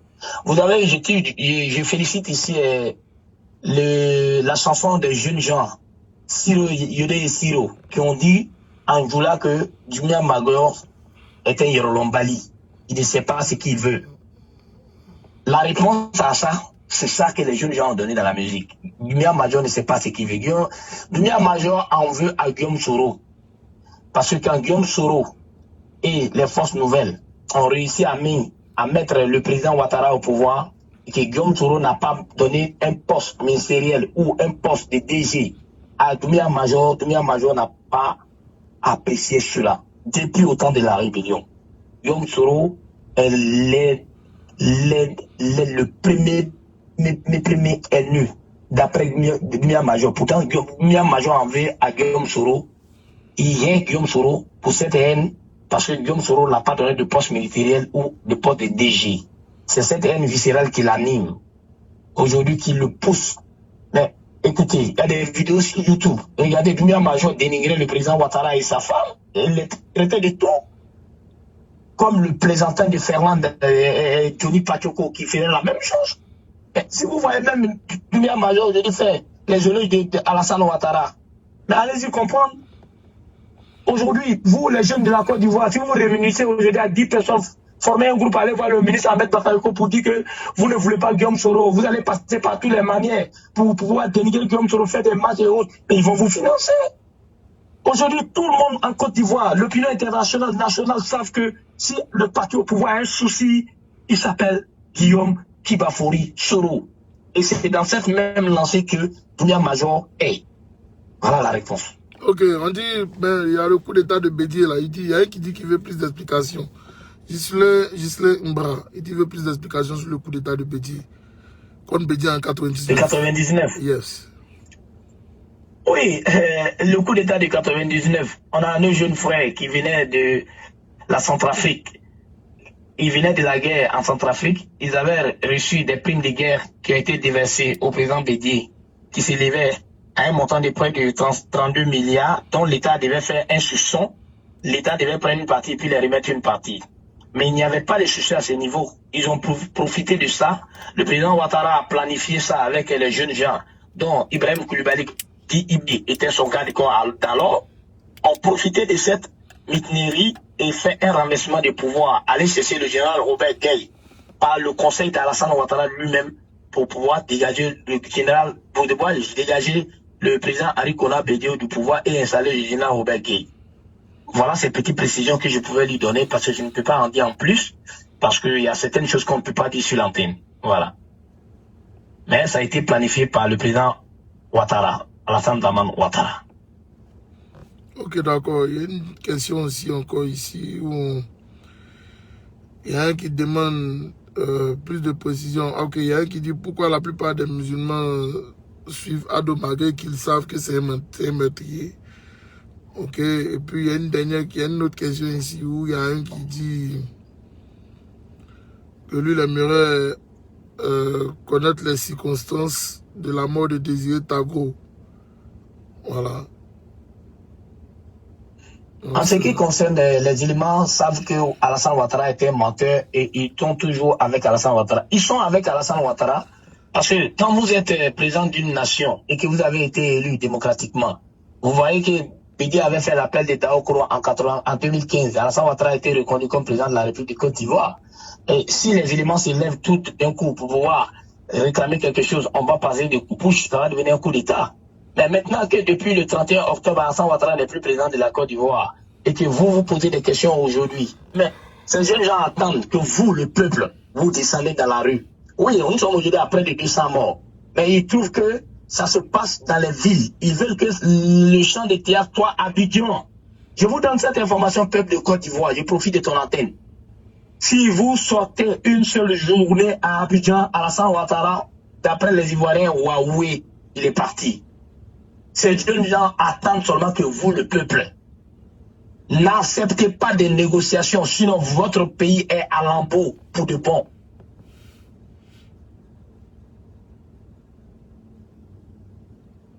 Allô? Oui, okay. C'est ce que je peux répondre. Ok, il y a une question ici. Attends. Et la deuxième question, laisse-moi répondre à la deuxième question qui a demandé que la mort de Désiré Tagro. Oui. La deuxième mort de Désiré Tagro a profité à Adama Bitogo, qui avait fait un business avec Désiré Tagro pour son entreprise aujourd'hui qui est Sinédaï, qui aujourd'hui fabrique les passeports biométriques en Afrique de l'Ouest, en Côte d'Ivoire en particulier, en particulier et dans la sous-région. Sine Daye appartenait vraiment à Désiré Tagoro, donc il a fait venir Bitogo comme un ami pour travailler, pour le mettre comme associé. Alors, quand Bitogo a été vu comme un danger par le président Laurent Gbagbo, Bitogo s'est mis dans le coffre d'une voiture et puis est arrivé à Bouaké, qui a été sécurisé par le président Guillaume Soro. Et c'est le même Bitogo, quand le pouvoir devait changer, a fait un arrangement avec le colonel Zakaria pour pouvoir éliminer Désiré Tagoro et puis prendre aujourd'hui la tête de cette entreprise. La mort réelle de Désiré Tagoro, c'est pour cela. Ça a profité qu'à Bitogo, dit M. Tassaba. Voilà. Ça n'a rien à voir avec Guillaume Soro, ça n'a rien à voir avec le président Ouattara. Ça a profité, la mort de Désiré Tagoro a profité à Adama Bitogo, et l'homme qui est passé à la manœuvre s'appelle Kone Zakaria. Voilà. La preuve en est qu'aujourd'hui, la femme de Désiré Tagoro est avec comment on appelle Adama Bitogo. Toute la Côte d'Ivoire le sait bien, et tout le monde sait aujourd'hui que Sine Daye appartient à Adama Bitogo. La faisabilité des passeports biométriques, que ce soit en Afrique de l'Ouest, à Dakar. Vous avez vu dans les journées un moment où Adama Bitogo a eu des problèmes à Dakar. Voilà. Donc, on n'a rien à vous dire. Et on a dit plusieurs fois, on a répété sur les antennes ici que le crime de Désiré Tagoro a profité à Adama Bitogo. Et l'homme qui est passé à la manœuvre s'appelle Kone Zakaria. Merci. Koti Touré, la maman de photocopie, qui l'a déterré? Bon. Ça, c'est une question. La maman de photocopie, c'est les militants. Les militants qui sont allés déterrer ne sont pas les militants du FPI. Ça, ni les patriotes. C'est les militants du RDR. Les mêmes babous, ces mêmes jeunes transporteurs aujourd'hui, Ahmed Bakayoko a mis en manœuvre aujourd'hui, les donner les machettes pour pouvoir tuer notre peuple là. Ce sont ces mêmes jeunes qu'ils ont glorifiés avec de l'argent. Ils ont enchanté avec de l'argent. Et ça faisait partie de la stratégie devant l'opinion internationale et nationale pour voir qu'Alassane Ouattara était dénigré à un niveau donné. Ils sont allés déterrer le corps de Nabono Cissé et faire passer ça pour dire que c'est les patriotes ou les partisans de Laurent Gbagbo qui ont fait ça pour pouvoir aller un peu vite dans la communication. Mais en réalité, il faut savoir qu'Alassane Ouattara est méchant. Il accepte de déterrer le corps d'une mère qui s'est dit que lui c'est sa mère. Et photocopie en sait quelque chose, il le sait bien, ça a été planifié. La vraie vérité aujourd'hui, la voilà. Aucun patriote n'est allé au cimetière de William Civil aller détruire le corps de ce qu'on appelle Nabono Cissé. C'est les militants du RDR, Kabobo surtout, avec précision. Alors, le combattant Doumbia Azul le Gangamba qui dit qu'il valide ce qu'il est en train de dire en ce moment. Bon, arrivé Doumbia Azul le Gangamba, c'est l'heure de vérité. Donc, ceux qui ont des questions, posez, il y a une question qui est venue. Ok, il y a un qui demande pourquoi on ne s'organise pas pour faire sortir tout à Abidjan. Ok. Attendez. La vérité sort. Il dit pourquoi c'est maintenant que la vérité sort au troisième mandat d'Alassane Ouattara. Merci. Ces vérités sortent aujourd'hui parce que nous savons que le pouvoir est à l'agonie. Une très belle réponse parce que le pouvoir est à l'agonie, mais on a besoin du peuple pour que ce pouvoir disparaisse une bonne fois pour toutes.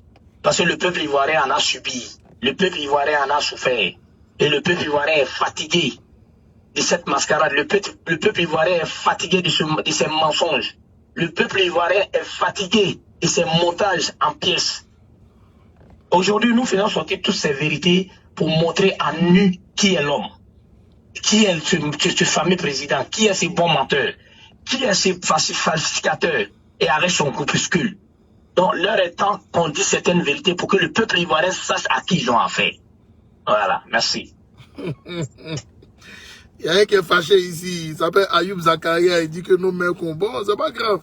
En tout cas, de toutes les manières, il faut prendre ça, c'est bien.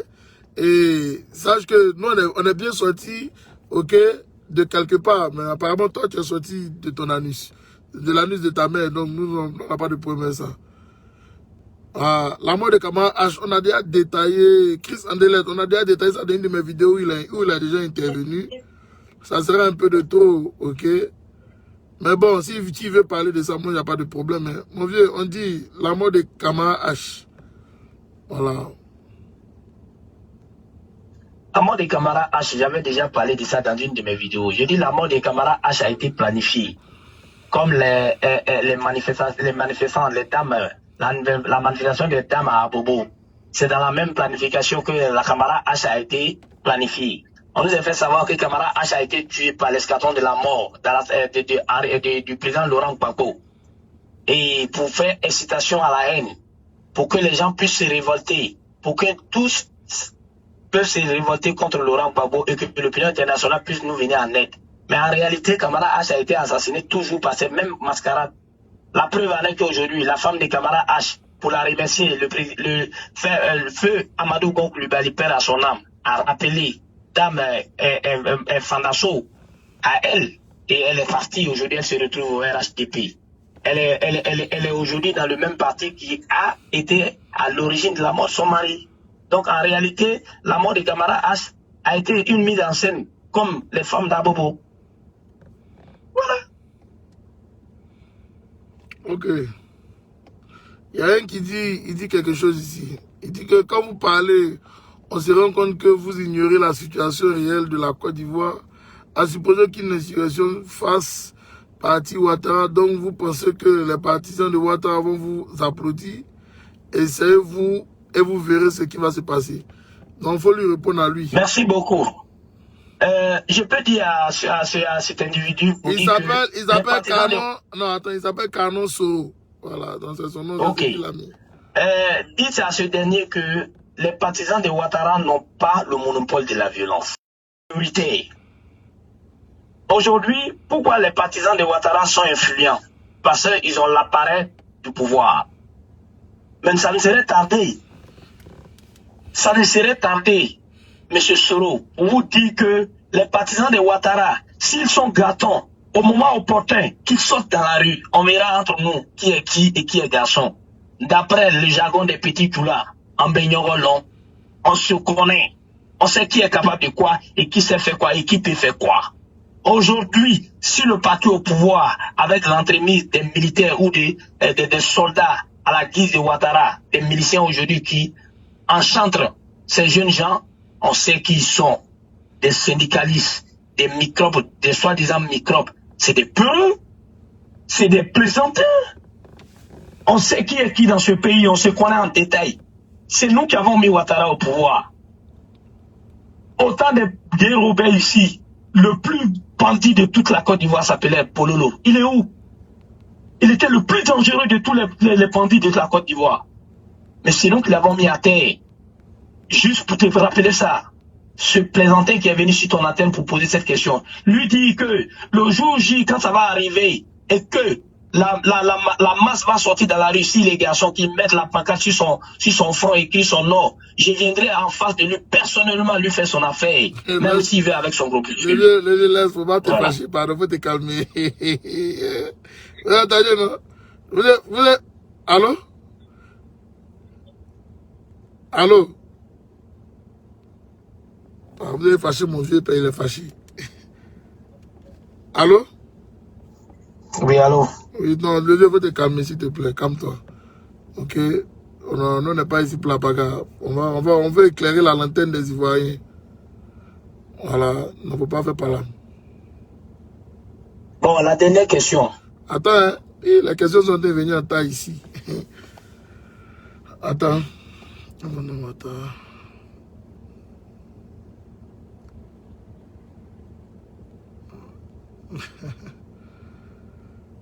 Il y a Doumazou qui vient intervenir. Attends, on a dit que... Bon, les gens disent qu'on dit que IB est vivant. Est-ce que c'est vrai? Voilà, ils veulent savoir. Dites à toute la Côte d'Ivoire et l'opinion nationale et internationale que le fake news de faire savoir aux gens que le colonel ou le sergent-chef Ibrahim Coulibaly est vivant est archi faux. IB est bel et bien mort. Je parle en connaissance de cause. Parce que j'y étais. J'ai vu le corps avec mes yeux. Le jour de l'exécution de IB, je faisais partie des groupes, mais je n'ai pas participé. Le corps de IB se trouve toujours à l'IOCEP. Qu'on demande à la femme de IB si elle nous dit que IB vit. On nous fait savoir c'est des fake news. IB ne vit plus. Ils veulent faire peur à ceux qui doivent avoir peur. mais Ibé est vraiment mort. Qu'on nous dise que Ouattara aussi ne vit pas, ou bien qu'on dise que Ouattara vit, ça sert à quoi? Pourtant, en réalité, tout le monde entier sait que le colonel Ouattara est mort, père à son âme. Ibrahim Koulibaly est véritablement mort, il ne vit plus. La preuve, si Ibé était mort, il n'était pas mort, qu'il était vivant. Mais pourquoi attendre jusqu'à aujourd'hui, ne pas réagir? Qu'ils arrêtent de faire peur à ceux qui doivent avoir peur. Voilà. Ah, la question sont en train de revenir. Hein. On dit le bombardement de l'avion de Soro, qui l'a fait? Il veut savoir qui a bombardé l'avion. J'ai déjà répondu à cette question dans une de tes vidéos. J'ai dit ici que le bombardement de l'avion du président Guillaume Soro a été planifié par le RDR, à le président Alassane Dramane Ouattara, qui n'avait pas accepté la main tendue du président Laurent Gbagbo, et que la main tendue de Laurent Gbagbo, le président Guillaume Soro a accepté pour pouvoir faire l'appel, la flamme de la paix à Boaké. Alors, comme il savait qu'il y avait des soubresauts entre les pro-IB et les pro-Soro qui étaient dans l'armée, dans la rébellion, alors ils ont activé les pro-IB pour pouvoir finir, pour pouvoir en découdre avec le président Guillaume Soro. Et l'homme qui était à la manœuvre s'appelait Bauer. L'homme qui était à la manœuvre ce jour-là s'appelle Bauer. Voilà. Il y a un qui est en train de raconter des balivernes ici. Ok, il y a un qui dit que c'est Soro qui a tué IB. Donc, pardon, faut répondre à Fidop Inter. Voilà, faut lui répondre s'il te plaît. Dites-lui réellement qu'ils ont peur. Sinon, le monde entier, on a donné avec précision, Guillaume Soro n'a jamais tué Ibrahim Koulibaly. La preuve, je vais te donner encore une dernière fois cette précision. Les rancunes qui étaient, ou le palabre qui était entre Guillaume Soro et Ibrahim Koulibaly n'est pas un problème personnel, c'était un problème d'ordre général. Le sergent Ibrahim Koulibaly avait demandé au président Guillaume Soro de trahir la mission qui les a été assignée. Et était de trahir le président Alassane Dramane Ouattara, et que lui, IB, il allait devenir président de la République, et que Guillaume Soro allait devenir son premier ministre. Chose que Guillaume Soro n'a pas acceptée, parce que notre président Guillaume Soro est un homme qui est loyal. Il est toujours constant dans ses portes. Comme il a toujours si bien dit, c'est un homme de conviction. Et ce sont ces palabres-là qui ont remis entre Ibrahim Koulibaly et Guillaume Soro. Sinon, ce n'est pas un problème personnel. Alors, quand on a fait l'assaut, la preuve en est que Ibrahim Koulibaly était le commando invisible à Bobo. D'abord, qui avait pris même de l'argent avec le président Laurent Gbagbo pour dire qu'il allait lui donner son service par l'intermédiaire de Koné Zakaria. Chose qui n'a pas été faite, ils ont trahi Laurent Gbagbo. Et ils ont fait le combat avec nous, ils ont facilité certaines tâches. Et aujourd'hui, quand le pouvoir a été acquis, vous savez très bien qu'Ibrahim Koulibaly s'est proclamé président. Il avait commencé à dissoudre toutes les instances de la République. Et c'est dans cette caniveau que le président Ouattara a lancé un mot d'ordre dédié à Ibrahim Koulibaly de rejoindre la République. Chose qu'il n'a pas fait. Dieu Fosé est vivant. Dieu Michel est vivant, qui était l'homme secret d'Ibrahim Koulibaly, qu'il a appelé à maintes reprises. Ibrahim Koulibaly n'a pas accepté, qui a même demandé d'envoyer l'ONSU vers la Licone pour l'escorter jusqu'au Golfe. Il n'a pas accepté. Alors, quand ils ont planifié la mort d'Ibrahim Koulibaly, ils ont envoyé Guillaume Soro en mission à Ouaga. Guillaume Soro étant en mission à Ouaga, ils ont lancé la fatwa. Le président Alassane Ouattara avait demandé d'aller déloger le sergent Ibrahim Koulibaly, des gré ou des forces. Mais quand vous envoyez une armée contre une autre armée, vous attendez à quoi? Alors, quand ils sont arrivés, le premier jour, Ibrahim Koulibaly n'était pas en place. Vous avez vu cette vidéo, le colonel Chérif Ousmane est venu donner un ton d'alerte à la population de Guerpi, et que quand ils reviendront, ils ne feront pas de placali ou des jeux pour donner à qui que ce soit. Et le lendemain, ils sont revenus. Quand ils sont arrivés encore, Ibrahim Koulibaly a réussi à s'échapper. Qui l'a géolocalisé? C'est bel et bien Ahmed Bakayoko, parce qu'il a été ministre de la communication en Côte d'Ivoire, des NTIC. Et c'est lui qui l'a géolocalisé par l'entremise d'un de ses amis qui est le directeur d'Orange en son temps, qui a géolocalisé IB et qui a appelé Koné Zakaria pour dire vous allez à telle maison, tel endroit, Ibrahim Koulibaly est là. Et c'est dans ce sens que Ibrahim Koulibaly a été exécuté par l'élément direct de Koné Zakaria, aujourd'hui qu'on appelle Nita Meleke. Voilà. Donc, Ibrahim Koulibaly a été bel et bien tué par Ahmed Bakayoko et Koné Zakaria, et non Guillaume Soro. Les précisions sont claires et détaillées. Guillaume Soro n'a jamais voulu la mort de Ibrahim Koulibaly parce qu'il ne voulait pas que le peuple de Ouroudou puisse l'accuser. Il a évité, mais cette mascarade, Ahmed Bakayoko est toujours à la manœuvre. Voilà. Le son est bon? Merci. Le son est bon? Voilà, le son est bon. Mon vieux père, on va partir sur une question qui est importante. Une dernière question. Parce que j'ai beaucoup de mes frères du COJEP qui sont connectés sur ce direct-là. Ok? Et vraiment, j'aimerais que tu éclaires la lanterne de ces frères concernant l'arrestation du camarade, le général Blé Goudé, le général de la rue. J'aimerais vraiment que tu éclaires la lanterne de toutes ces personnes ici. Et puis après ça, on va couper on va couper. Ok, parce qu'il y a Doumbia Nzo aussi qui veut intervenir. Je ne sais pas quelles sont les vérités de Doumbia Nzo de Kangamba. L'émission devient intéressante. Alors, donc, mon vieux père, on t'écoute sur le cas de Blé Goudé. Ils ont aimé le cœur. Ils ont aimé le cœur parce que je les ai salués. J'ai salué le COJEP ici. Ils ont aimé le cœur. Soyez salués à vous tous. Voilà. Allons-y. Je suis très très ravi que tu me poses aujourd'hui cette question une bonne fois pour toutes. D'abord, je dirais à ces internautes qui sont connectés sur ton direct pour dire que j'ai participé à faire sortir Blé Goudé de la Côte d'Ivoire par l'entremise du président Guillaume Soro et père à son âme du colonel Ouattara, parce que j'étais dans Anaconda. Et quand nous avons accompagné Blé Goudé pour sortir de la Côte d'Ivoire, l'accord qui a été scellé par Blé Goudé et colonel Ouattara et Guillaume Soro, je ne rentrerai pas dans ça. Mais quand le général Blé Goudé s'est retrouvé, le ministre Blé Goudé s'est retrouvé à Accra, au Ghana, il était en bon contact, il était en bonne ligne avec le ministre Ahmed Bakayoko et le président Guillaume Soro. Plusieurs fois, le ministre Ahmed Bakayoko avait demandé au ministre Charles Blé Goudé de rentrer sur Abidjan. Parce qu'en son temps, le ministre Ahmed Bakayoko était à la manœuvre pour pouvoir se faire plaire au président Ouattara. Pourtant, c'est le président Guillaume Soro qui l'a mis dans le gouvernement, dont le président Ouattara ne voulait même pas qu'il soit un membre de ce gouvernement. Alors, pour pouvoir faire venir le ministre Charles Blé Goudé à Abidjan, le même Ahmed Bakayoko est allé voir le président Alassane Ouattara et a envoyé Guillaume Soro en mission. Guillaume Soro étant allé en mission, ils se sont arrangés avec Charles Blé Goudé pour dire qu'il peut venir et que Guillaume Soro avait donné sa caution morale pour qu'il puisse venir et que rien n'allait l'arriver. Vous vous rappelez que quand le ministre Charles Blé Goudé est arrivé, ils l'ont arrêté et vous savez tout ce qui s'est passé. Mais quand le président Guillaume Soro est arrivé à Abidjan, il a été surpris de voir que Charles Blé Goudé est rentré à Abidjan. Il a même demandé à aller le voir. Il a dit à Charles, il est vivant. Le général Charles Blé Goudé peut témoigner cela. Guillaume Soro lui a dit, le président Guillaume Soro lui a dit, mais je t'avais dit de ne pas venir, il fallait attendre mon signal. Il a dit que c'est Ahmed qui a dit que je pouvais venir. Il dit, mais tu as mal fait. Parce que celui-là, je ne lui fais même plus confiance. Mais c'était déjà trop tard parce que le ministre Charles Blé Goudé était déjà à Abidjan. Alors, tenez-vous bien.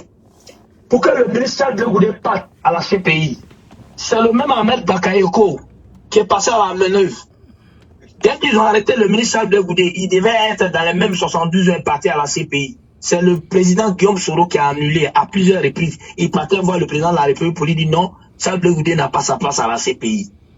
Il n'est qu'un jeune qui mobilisait la jeunesse pour son mentor. Comme lui, Soro Guillaume a pris les armes avec les forces nouvelles à la cause d'Alassane Ouattara. Donc le président Ouattara en son temps écoutait beaucoup Guillaume Soro. C'est ce qui a mis du temps pour que le ministre Charles Blé Goudé parte à la CPI. Et pour que le ministre Charles Blé Goudé parte à la CPI, il a fallu que la France, dans l'entremise de la France, qui a dit au président Alassane Ouattara que si Charles Blé Goudé, avec l'engouement qu'il a au niveau de la jeunesse patriotique, rester à Abidjan était un danger pour son pouvoir. Alors, il fallait faire quoi? Il fallait dire à Guillaume Soro d'accepter que Blé Goudé parte à la CPI pour sa propre sécurité, parce que les pro-FPI avaient commencé à mettre sur la toile partout pour dire qu'on veut assassiner le ministre Blé Goudé sur la toile. Malgré ça, tardivement, les gars du corps de Guillaume Soro, le président Guillaume Soro peut vous témoigner. Le président Guillaume Soro est allé voir le président Alassane Ouattara aux environs de minuit 31 à son domicile, lui dit qui n'aimerait pas que le ministre Abdoulaye Goudé aille à la CPI. Le même jour qu'on est quitté chez le président, et c'est le lendemain, aux environs de 14h30, 15h, que le ministre Abdoulaye Goudé a été déporté à la CPI. Le ministre Abdoulaye Goudé est vivant. Il a fait plein de compromis avec le ministre Ahmed Bakayoko. Est-ce que ça a été respecté? Il y a beaucoup de choses qui se passent entre eux. Mais le ministre Abdoulaye Goudé aujourd'hui en veut un peu au président Guillaume Soro. Je vais vous dire aujourd'hui pourquoi. Parce que quand le président Laurent Gbagbo avait demandé au président Guillaume Soro de venir avec lui et de ne pas écouter le président Alassane Ouattara parce qu'il ne savait pas pour qui il se battait et qu'il préfère qu'il vienne dans la République et que le président Guillaume Soro n'a pas accepté. Et c'est cette haine-là qui est entre le président Guillaume Soro et Charles Blé Goudé. Vous pouvez demander au ministre Charles Blé Goudé, est-ce que de façon personnelle il a un problème avec Guillaume Soro? Il vous dira non. Il vous dira non. Mais aujourd'hui, la réalité est en train de nous donner raison. La preuve, Guillaume Soro n'est plus avec le parti au pouvoir. Ça fait combien d'années? Le ministre Blé Goudé est encore à la CPI. Pour qu'on puisse lui délivrer un passeport avec le président Laurent Gbagbo pour entrer à Abidjan. Est-ce que c'est Guillaume Soro qui a envoyé les avocats à la CPI pour qu'on puisse condamner le président Laurent Gbagbo et Charles Blé Goudé? Aujourd'hui, le président Soro Guillaume a eu des problèmes avec le président Ouattara. Pourquoi? Parce que le président Guillaume Soro à l'Assemblée nationale avait demandé qu'on libère tous les prisonniers politiques, y compris tous les généraux de Boblé et consorts. C'est cas. Mais on dit que non, Guillaume Soro est parti se mettre sur les frères du FPI pour combattre ses frères Djoula. Et c'est cette politique qu'ils ont pris pour faire la communication de cette campagne, de la soi-disant d'élection qui parlent. Ils sont allés dire aux parents du Nord que Guillaume Soro n'est pas musulman, qu'il est catholique, il est parti s'ajouter si les ennemis comme Bédier, comme Laurent Gbagbo, qui sont des Bousmani, qui sont comme ça, qu'il faut venir, que pour pouvoir venir les combattre, alors il faut combattre Guillaume Soro comme tel. Donc voici la vérité réelle aujourd'hui devant tout l'opinion nationale et internationale. La France en sait beaucoup pourquoi Charles Blé Goudé est à la CPI. Aujourd'hui, on demande une très bonne mobilisation au niveau d'Abidjan, au niveau du pays, pour pouvoir découdre avec le président Ouattara. Vous êtes sûr que si aujourd'hui le général Charles Blé Goudé était à Abidjan, avait appelé les patriotes dans la rue aujourd'hui, où nous sommes aujourd'hui, on allait être là? Non. J'ai dit non. Alassane Ouattara allait avoir des soucis. Et c'est pour cette même cause-là que Charles Blé Goudé s'est retrouvé à la CPI.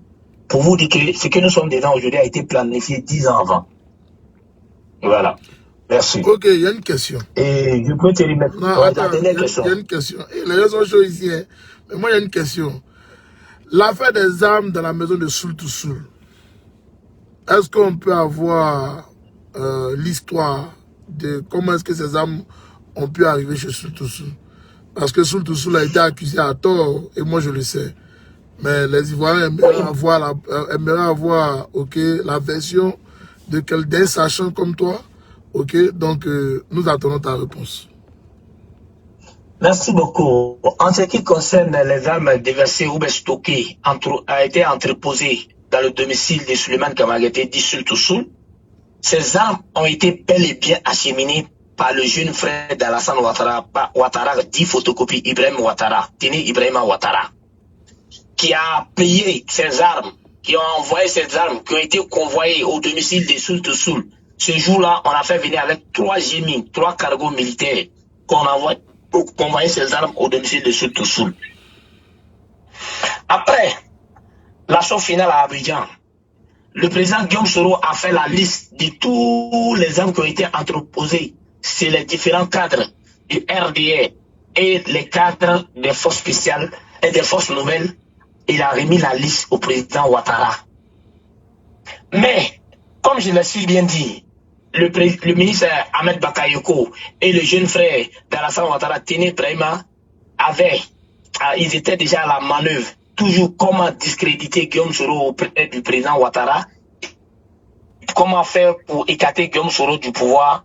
Ils ont laissé entreposer ces armes chez Soul to Soul et au moment opportun ont accusé Soul to Soul. Mais qui accuse le chef du protocole de quelqu'un accuse cette personne? La cible qui était visée n'était pas Soul to Soul. La cible visée était Guillaume Soro.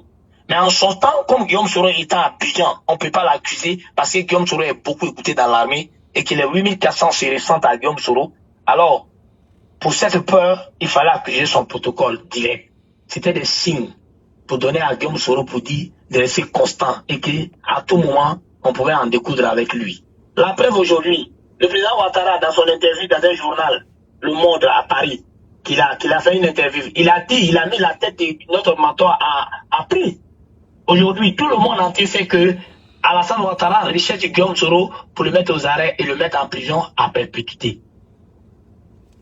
Qui peut nous en dire en plus? Donc voilà, en réalité, le pauvre a été accusé à tort comme toujours, où aujourd'hui il se retrouve encore en prison parce qu'il s'est trouvé dans un lieu de conférence du GPS. Il a été arrêté, il est toujours en prison avec les jeunes frères de Guillaume Soro. Les frères de Guillaume Soro ont été arrêtés. Quelle mesure d'accusement on les apporte? Pas de preuves, rien. Des innocents sont en prison et qu'on demande qu'on aille négocier avec ce gouvernement fallacieux. Mais arrêtez, diante. Tout le monde sait bien que Guillaume Soro est accusé à tort. On peut ne pas aimer quelqu'un, mais il faut quand même reconnaître ses qualités. Voilà. Merci. Attends. Alors, tout le monde te dit merci et merci pour toutes ces vérités. Mais il y a quelqu'un qui demande de faire un appel à toute la jeunesse de Côte d'Ivoire, au peuple de Côte d'Ivoire, de partout en Côte d'Ivoire. Est-ce qu'il serait possible de faire cet appel-là pour que tous ces jeunes-là aient plus de paix, de justice, de démocratie, puissent converger sur Abidjan pour la libération de la Côte d'Ivoire. Donc, je te laisse le micro et puis on va arrêter là. Et puis je vais prendre tout bien le Gangama, je t'appelle dès qu'il finit. Ok. Merci beaucoup, jeune frère. Et je profite de ton antenne ici et souhaiter mes joyeux anniversaires à mon jeune frère Soulé de Paris, que je n'ai pas eu au téléphone. Et je profite aussi de dire un bonsoir au voyant cyberactiviste d'Italie, Doumbia Zouzou Logangaba, qui est un frère à moi. Dire ici que je vais parler à toute la population de la Côte d'Ivoire, surtout à la jeunesse. Dire peuple de Côte d'Ivoire, jeunesse de Côte d'Ivoire, il n'y a jamais de sacrifice pour une liberté. Martin Luther King nous avait dit, pour avoir une liberté, il faut des sacrifices. Les sacrifices humains sont trop. Nous avons perdu déjà près de 200 personnes dans notre pays pour une cause. Alors, on a arrêté pour sacrifier ces personnes qui sont mortes sur le champ de l'hôtel gratuitement. Je ne crois pas. Peuple de Côte d'Ivoire, je vous appelle à l'union nationale de converger sur Abidjan. Je parle en tant que militaire, je parle en tant que sachant, je parle en tant qu'un officier de l'armée de Côte d'Ivoire. Je dis et je répète, convergez tous sur Abidjan, levez-vous tous comme un seul homme. Je dis bien une seule journée. Si vous avez tenu les balles assassines, si vous avez tenu la tête à cette armée qui en a marre, qui veut vous tuer, je dis et je répète, le tyran et le Satan de notre pays va tomber. Le président Ouattara va tomber. Et la Côte d'Ivoire va avoir la paix une bonne fois pour toutes. Et nous allons passer à la réconciliation. Je tiens ici à vous rappeler que n'en voulez pas à la classe politique ancienne. Le père actuel, le président Henri Aimé Kona Bédié. Vous savez très bien que le père de la nation, Félix Houphouët-Boigny, nous a toujours appris le dialogue. Le PDCI n'est pas un parti qui a habitué beaucoup à la rue. Si on appelle les patriotes, les jeunes du FPI, les jeunes du GPS qui étaient des anciens militants du RDR, donnez-vous la main. Les militants de l'UDPCI, les militants de leaders, les militants de tous les partis politiques qui sont membres de l'opposition, n'écoutez pas les douaniers. La jeunesse, l'avenir vous appartient. On a été assez marginalisés. Il est temps qu'on prenne notre destin en main. Il n'est pas de faire un combat pour donner à Guillaume Soro. C'est un combat de liberté. Guillaume Soro n'est pas le président de la CNT. Guillaume Soro ne serait jamais le président de la CNT. Guillaume Soro demande qu'il y ait la liberté dans son pays, la liberté d'expression. Il demande qu'il y ait le respect de la Constitution, qui est notre loi commune. Il demande que notre pays, qu'il y ait la liberté d'aller et de revenir, et que tous les Ivoiriens vivent sur le même toit, et qu'il y ait une loi pour tous les Ivoiriens. Alors, peuple de Côte d'Ivoire, je vous appelle dans la rue, sortez comme un seul homme. Je vous remercie. Merci et beaucoup, bonne soirée à tous. Merci mon vieux. Mon vieux, les gens veulent savoir ton nom, mais c'est le sorcier. Donc, c'était l'intervention du sorcier. Mon vieux Padoumé Azul Kanyamba, je ne sais pas ce que tu veux nous dire, mais je vais te prendre au moins pour quelques minutes. Je t'appelle comme ça.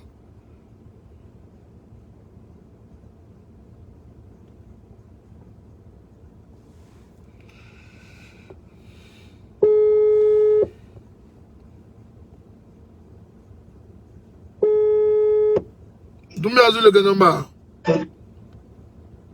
Ouais, bonsoir.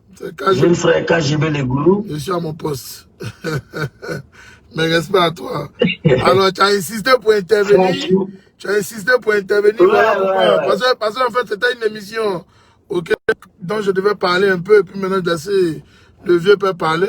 Donc, comme tu insistais, tu dis tu veux intervenir. J'ai dit, bon, il y a un peu de Doumé Azul le Kanyamba, il va parler aussi. Et puis, on va écouter. Vas-y.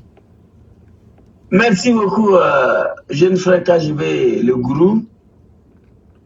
Et tu me connais, quand c'est bon, c'est bon, quand c'est pas bon, c'est pas bon. Et tout d'abord, je tiens à te remercier devant tous ces Ivoiriens qui te regardent. Tu as actuellement 980 personnes. Tu m'entends? Je t'entends, vas-y. Tu as actuellement à peu près 1000 personnes connectées. Et il faut le dire en toute sincérité, sans faux fiant, tu es un jeune homme qui a fait son rentrée dans le cyber-activisme russe il n'y a même pas 10 ans de cela, mais qui a réussi à t'imposer grâce à ton travail, à ton constance. Tu es constant dans le combat et tout ce que tu dis, les Ivoiriens se reconnaissent dedans. Donc pour cela, avant d'entamer mes propos, je tiens à te dire merci beaucoup, félicitations à toi